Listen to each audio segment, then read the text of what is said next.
Hello everybody and welcome back to Robert's Reviews. For those of you guys who don't know, I am in college for media studies, and so I'm learning about film and all that stuff. I'm taking a class about it, and I watch movies every week to learn about movies. This is the second to last one I believe you're going to see on the channel, and boy is it a good one. I had no idea this movie existed. I really didn't. I had no idea. It wasn't on my radar. Even though I love Bill Murray, I think it's hilarious. I really didn't know this movie existed, to be completely honest with you.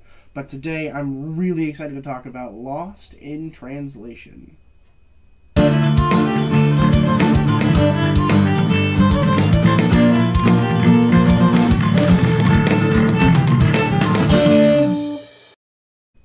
Lost in Translation was released in 2003, and it was written and directed by Sofia Coppola, who is the daughter of Francis Ford Coppola, the famous director.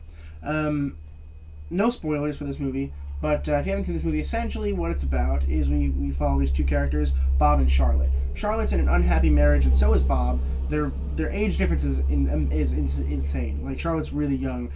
Scarlett Johansson was 17 when she filmed this, and, you know, Bill Murray was really old, because he's old all the time.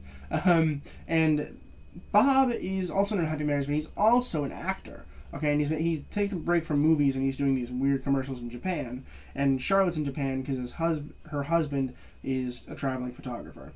So they both happen to be in Japan, and they both happen to meet, and they just kind of they hit it off. Not even necessarily in a romantic way, although there is romance in this movie, and it's not immensely erotic, which is good for a romance movie, because a lot of romance movies, in my opinion, especially nowadays, are just super erotic. You know, it's like, oh, we're watching a romance, it's going to be erotic.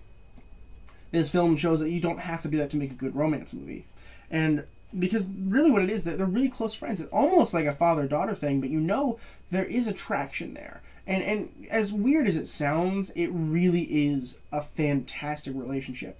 And it's a character study is what it is, really. It's a movie that just follows these two characters into whatever they happen to fall into. There's really no plot so much more as it's like, oh, these two characters are doing these really cool things together. And then the end of the movie, I'm not going to spoil it, but the end of the movie is the worst thing and also the best thing that's ever happened to me. I loved and hated this ending of this movie. I'm going to be thinking about it for years. It really does blow my mind. If you haven't seen this movie, check it out, if only just for the ending, because it's good. But I think that the aspects of these movies that work really well, right, is I think that the soundtrack works really well for it, right? It's kind of subtle, but it's there, and you're like, whoa, that's really cool. And it's mostly like just weird kind of side bands you're not used to listening to. And a lot of it was probably pretty free because it's a really, really cheap movie to make. And I think that really what sells this movie is the relationships. Like, not only do I think that Bill Murray and Scarlett Johansson have this really, really weird and great chemistry, but the relationships that they have with their own actual partners in the movie work really well. They're both awful, but, like, they're there, right? Because Bob has a wife who he doesn't really like talking to, he doesn't really like spending time with, but he has a son. So he's got this conflict, right? He doesn't want to leave her because he's got a son, but also he's not happy. And Charlotte's at this point where she's like, I've been married a couple years and I'm not happy. I can just change that. And Bob is helping her see that without actually telling her that because it's rude and awful. But, like, it's a really interesting, like, it helps without helping. And that's the cool thing about this relationship. It really is it works together to help them realize where they are in their own relationships. It really is a really cool character study. Let's talk about some of the acting with Bill Murray as Bob. Bill Murray is freaking amazing. If you guys haven't checked out my What About Bob review, I have that on the channel, and it's a great movie that was requested to me. So if you guys have a request, drop in the comments below, and I'll consider adding it to my list. Well, I'm not going to consider it. I'm going to add it to it regardless. The list is very long, and it's insane, and the rest of the year is already planned out. But if I ever have a slot open, I'll just slide a request in. But Bill Murray really is great here. He's hilarious, he's funny, he's dramatic though, which is really cool.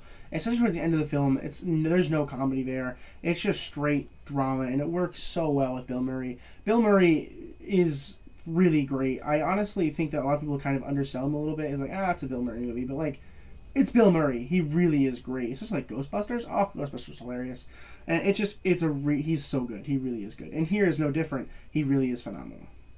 Scarlett Johansson as Charlotte. This is back when Scarlett Johansson was young and not really well known. She was 17 when filming this movie, which is insane because she looked like she was like 25, which is concerning. But she really is great. She's fun. She's very quiet and laid back. It is a very nice Scarlett Johansson, where we don't have to like be like, oh, it's Scarlett Johansson. No, it's more relaxed and laid back, which works really well for her. And as good as I think both of the actors are independently, I think they're even better just together. I would love to see another Bill Murray Scarlett Johansson movie. Sign me up. I honestly, it really works really well. Their chemistry is just so weird, and it works so well. And it really did help sell this movie.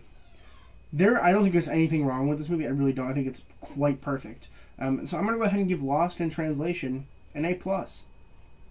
This movie is easily my favorite movie that we had to watch for school. I'm really happy they made me watch it, because I might not have watched it for a couple of years until I did my Bill Murray series. So I'm really happy that I was able to watch that a little bit earlier in my lifetime, because it is so good. Plus, it gives me more time to think about that ending, which, trust me, I will.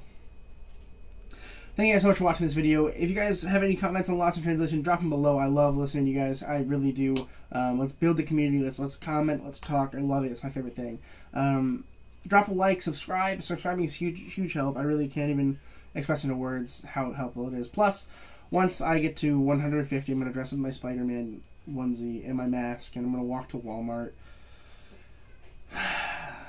for you. So please consider subscribing.